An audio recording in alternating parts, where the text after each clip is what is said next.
जय श्री कृष्ण। ओम श्री तुलसी नमः। तुलसी देवी लक्ष्मी जी का ही दूसरा रूप है।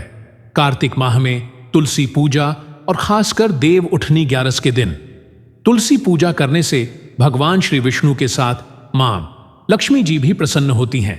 यदि आपने पूरे महीने तुलसी जी की सेवा नहीं की है तो एकादशी से लेकर पूर्णिमा तक घी का एक दीपक जलाकर तुलसी मां को प्रसन्न कर सकते हैं।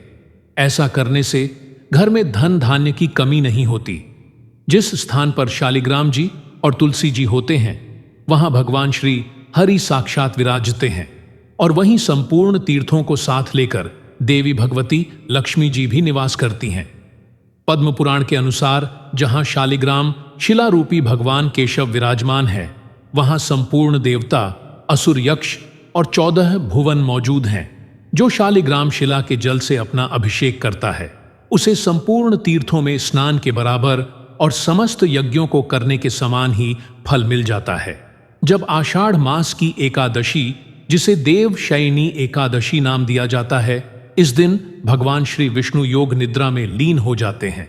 तब सृष्टि के पालन का उत्तरदायित्व महादेव के हाथों में चला जाता है और इन 4 महीनों की अवधि को चातुर्मास कहते हैं। भगवान जब अपनी योग निद्रा से जागते हैं तब उसे देव उठनी एकादशी के नाम से जाना जाता है और इस दिन चातुर्मास भी समाप्त हो जाता है। भगवान श्री हरि के जागृत होते ही और चतुर्मास समाप्त होते ही सभी रुके हुए मांगलिक कार्यक्रम फिर से शुरू हो जाते हैं और देव उठान एकादशी के दिन तुलसी जी और शालिग्राम के विवाह की परंपरा भी निभाई जाती है।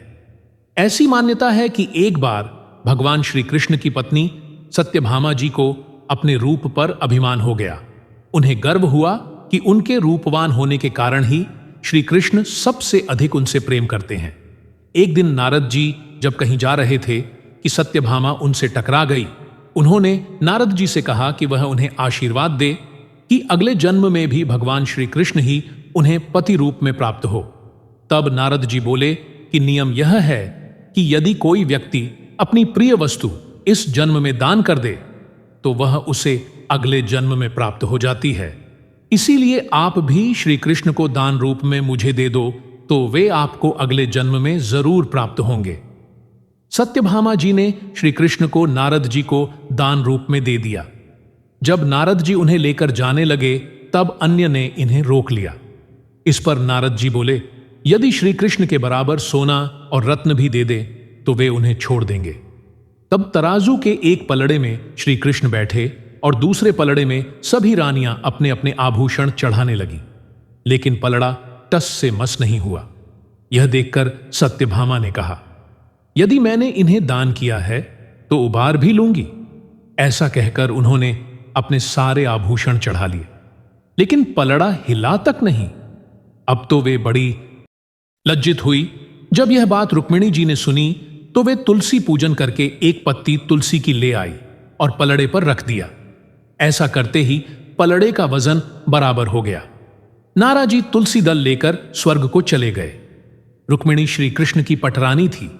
तुलसी जी के वरदान के कारण ही वे अपनी और अन्य रानियों के सौभाग्य की रक्षा कर सकी। तब से तुलसी जी को यह पूज्य पद प्राप्त हो गया कि श्री कृष्ण उन्हें सदा अपने मस्तक पर धारण करेंगे। इसी कारण इस एकादशी को तुलसी जी का व्रत और पूजन किया जाता है और शालिग्राम जी के मस्तक पर तुलसी जी को भी पधरा जाता है।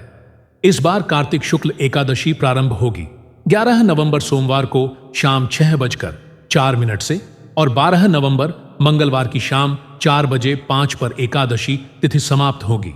इसलिए इस बार 12 नवंबर मंगलवार के दिन ही देव उठान एकादशी का व्रत रखा जाएगा और तुलसी जी का विवाह भी इसी दिन किया जाएगा।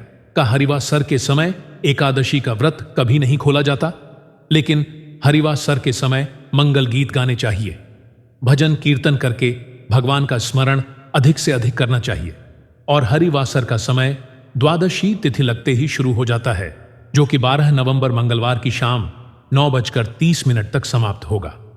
शुरुआत के 5 से 6 घंटे द्वादशी के हरिवासर का समय कहलाते हैं।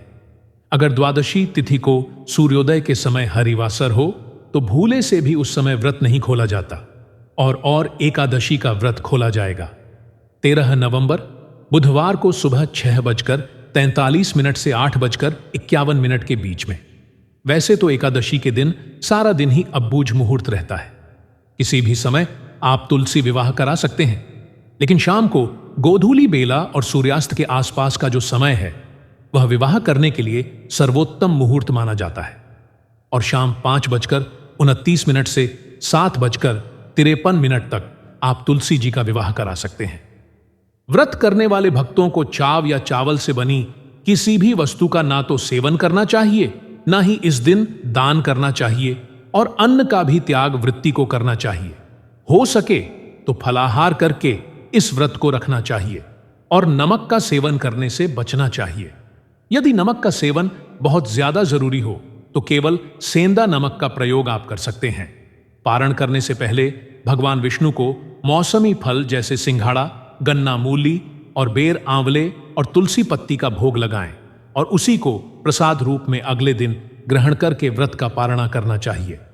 तुलसी जी का विवाह शालिग्राम भगवान जी से कराने के लिए आप तुलसी जी को और शालिग्राम भगवान जी को एक वर और वधू के रूप में सजाएं और फिर कोई भी पुरुष सदस्य शालिग्राम जी को अपनी गोद में लेकर तुलसी जी के चारों ओर 7 बार परिक्रमा करवाएं। इस तरह से विवाह कराया जाता है और विवाह बिल्कुल धूमधाम से किया जाना चाहिए। देव उठानी एकादशी के दिन शाम के समय भगवान विष्णु का विशेष पूजन अर्चना की जाती है, जिसमें खास तरीके से भगवान विष्णु को उठाया जाता है।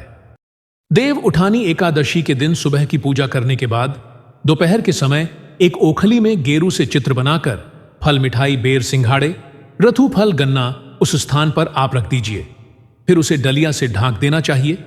यदि आपके पास ओखली नहीं है तो जमीन पर भी आप गेरू से चित्र बनाकर, गेरू से लीप कर और फिर आप उस पर आटे से चौक पूर कर या आकृति बनाकर उसके ऊपर आप एक दिया रखें और दिया रखने के बाद आप उस पर फल, मिठाई, सिंघाड़े, आरतू फल, गन्ना आदि एक थाल में सूप में सजा कर रख दें।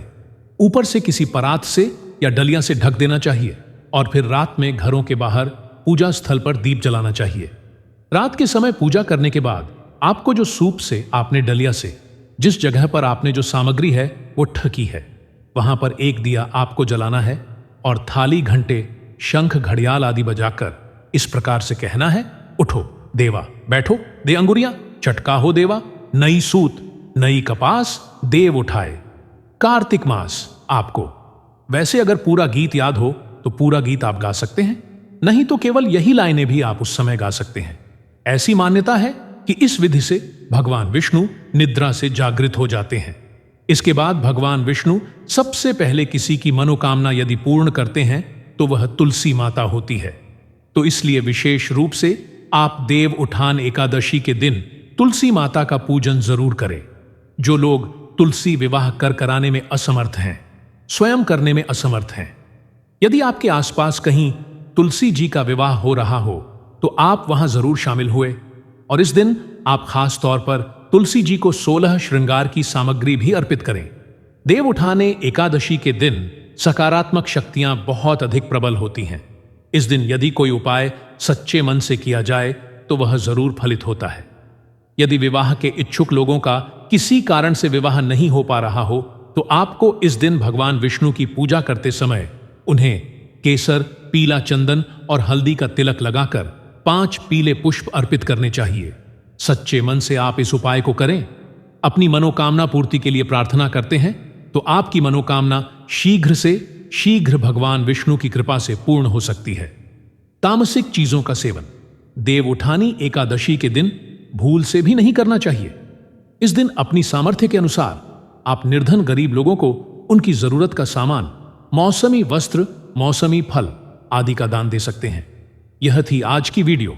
उम्मीद है आपको पसंद आई होगी और अगर पसंद आई है तो भक्ति के रंग चैनल को लाइक, शेयर और सब्सक्राइब करें।